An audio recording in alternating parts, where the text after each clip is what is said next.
कभी आपने सोचा है कि आप मंदिरों में जाकर जो पैसा दान करते हो, आखिर उसका मालिक कौन है? वो पुजारी, भगवान खुद या कोई और? चलिए आज इसी के बारे में जानते हैं कि आखिर उस दान का, या अगर आप पैसा दान करते हो प्रॉपर्टी, तो उसका मालिक है कौन। वेलकम टू लॉ मंथन। आज का हमारा टॉपिक है राइट्स ऑफ डीटीज, देवताओं के अधिकार। Let's start the video.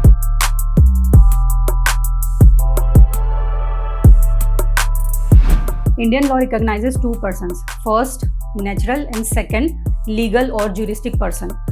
सारे human beings natural person की category में आते हैं, whereas those elements or things which could be recognized or categorized as a person for the purposes of law is come under the category of legal or juristic person, such as rivers, corporations, gods, जिनके बारे में आज हम बात करेंगे।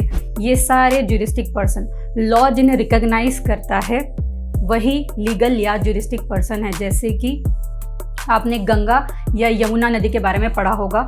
Uttarakhand high court ने उन्हें around 2017 उन्हें लीगल एंटिटी, लिविंग पर्सन बताया था। ऐसे ही गॉड्स के बारे में आज हम बात करेंगे। The रिकॉग्निजेशन of deities as juristic और लीगल पर्सन वॉज स्टार्टेड और कॉइंड और given in British era. British era से ये चला आ रहा है। विद्या वारुथी तीर्थ वर्सेस बालूस्वामी अय्यर 1921 में एपेक्स कोर्ट ने कहा that deity in Hindu law has been given the status of legal और juristic person so that they enjoy the rights to own property और वेल्थ और everything comes to it. Whereas in Yogendranath Naskar versus Commissioner Income Tax 1969, the Apex Court held that every deity is not come under the category of person, legal or juristic. Public concentration is required to enjoy the status of legal person and to enjoy the rights. इस case में supreme court ने ये कहा था कि public concentration ज़रूरी है, मतलब कि प्रतिस्थापना, लोक प्रतिस्थापना किसी भी डीटी को ज्यूरिस्टिक या लीगल स्टेटस एंजॉय करने के लिए। मतलब जैसे कि हम हमारे घर गणपति जी लाते हैं, गणेश जी लाते हैं, लेकिन वो हम लाते हैं सिर्फ 10 दिनों के लिए। हम उन्हें भी स्थापित करते हैं लेकिन सिर्फ टेम्परेरी बेसिस पर 10 दिनों के लिए, उसके बाद हम उन्हें विसर्जित कर देते हैं। तो ये उस टाइम पीरियड के लिए अगर गणपति जी हमारे घर आते हैं, हम उन्हें स्थापित ज़रूर करते हैं लेकिन टेम्परेरी पर्पसेस के लिए करते हैं। इसीलिए वो उस वक्त लीगल या ज्यूरिस्टिक पर्सन का स्टेटस एंजॉय नहीं करते हैं। उसके लिए पब्लिक कंसंट्रेशन वो भी फिक्स होना चाहिए। एक ऐसा, जैसे कि उज्जैन में महाकाल मंदिर है, वहाँ के जो शिव जी हैं वो एक लीगल या ज्यूरिस्टिक पर्सन का स्टेटस एंजॉय करते हैं क्योंकि वो फिक्स हैं, पब्लिक कंसंट्रेशन है, लोक प्रतिस्थापना है। इसीलिए अब हम ये जानते हैं कि वो क्या क्या अधिकार हैं। What are the various rights enjoyed by a deity. सबसे पहला है राइट टू ओन प्रॉपर्टी, संपत्ति रखने का अधिकार। जो भी संपत्ति आप दान करते हो वो ओन करने का अधिकार देवताओं को या डीटी को खुद को है, बीइंग अ लीगल और ज्यूरिस्टिक पर्सन। न तो पुजारी ना ही ट्रस्टी उसके स्वामी होते हैं। जितनी भी वेल्थ, गिफ्ट, प्रॉपर्टी, जितनी भी आप दान करते हो वो सारी वहाँ के देवता, जो भी देवता के नाम पे आप करते हो वही उनके ऑनर होते हैं। वहाँ के ना तो पुजारी ऑनर होते हैं ना ही ट्रस्टी।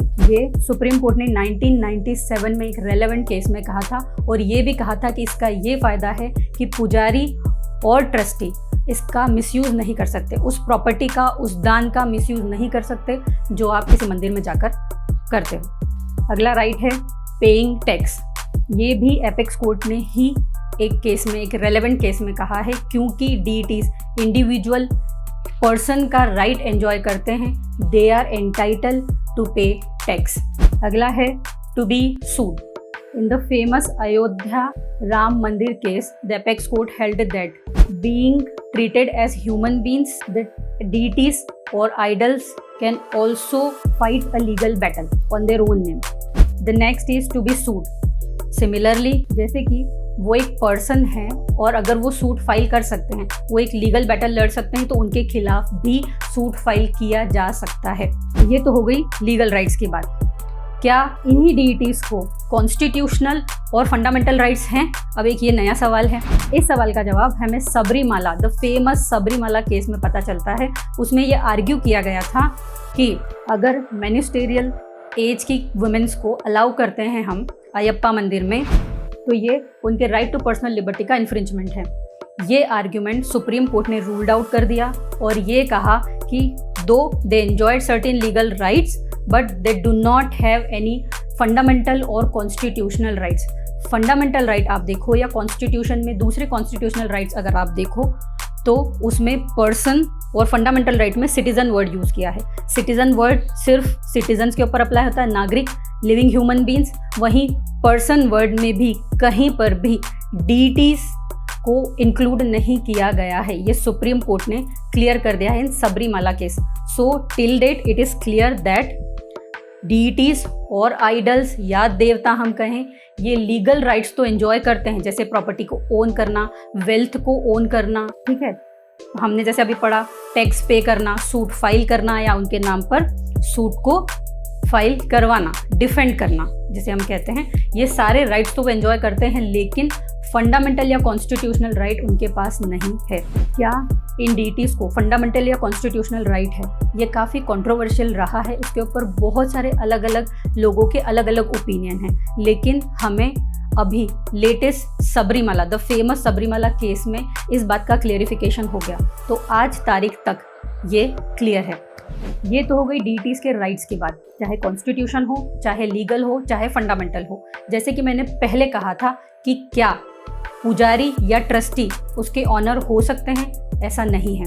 हुआ ये, मध्य प्रदेश सरकार ने एमपी लैंड रेवेन्यू कोड 1959 के तहत एक सर्कुलर निकाला जिसमें ये कहा गया कि भू राजस्व के जितने भी रिकॉर्ड्स होते हैं, जितने भी लैंड रिकॉर्ड्स होते हैं, उसमें ऑनर की जगह पर अब तक पुजारियों का नाम लिखा हुआ आता था। उन पुजारियों के नाम को हटाकर वहाँ पर कलेक्टर का नाम लिखा जाना चाहिए, ताकि वो प्रॉपर्टी जो भी दान में जाती है, जो भी टेम्पल के पास में है, वो पुजारी उसका मिसयूज़ न करे, उसके बजाय वो सरकार की संपत्ति हो जाए।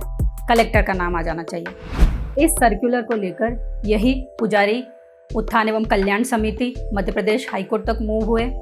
वहाँ पर हाईकोर्ट ने ये कह दिया कि नहीं, ये सही नहीं है सर्कुलर। इस सर्कुलर को क्वैश कर दिया और ये कहा कि जैसा चल रहा था, पुजारियों का नाम लिखा आ रहा था, वैसा ही होना चाहिए। तब शिवराज सरकार सुप्रीम कोर्ट मूव हुए। वहाँ वो लोग सुप्रीम कोर्ट गए हाई कोर्ट के इस डिसीजन के खिलाफ, और सुप्रीम कोर्ट ने बहुत अच्छी बात कही। उन्होंने ये कहा ना तो पुजारी और ना ही कलेक्टर, किसी का भी नाम लिखने की ज़रूरत नहीं है। वहाँ पर जिस मंदिर की वो संपत्ति है, उसी मंदिर के देवता का, डीईटी का नाम आना चाहिए, वही उसके ऑनर हैं। पुजारी और कलेक्टर या ट्रस्टी सिर्फ मैनेजर के तौर पर काम करते हैं, वो ऑनर नहीं होते हैं उस संपत्ति के। आई होप अब आपको मेरे इस वीडियो से ये तो समझ में आया होगा कि जब आप मंदिर में जाते हो और वहाँ पर कोई पैसा दान करते हो या कोई प्रॉपर्टी दान करते हो, तो उसका मालिक है कौन। ये ध्यान रखिए, अगर पब्लिक कंसंट्रेशन है तो उसका मालिक वो देवता ही है, ना कि वहाँ के पुजारी या ट्रस्टी। मतलब आपने जो पैसा दिया है या आपने जो भी दान दिया है, आपने सही हाथों में दिया है। अगर फिर भी आपको कोई क्वेरी है, मुझे कमेंट बॉक्स में लिखकर बताइए। And you can also follow us on Instagram, Facebook and Twitter for more such legal updates and information. Thank you.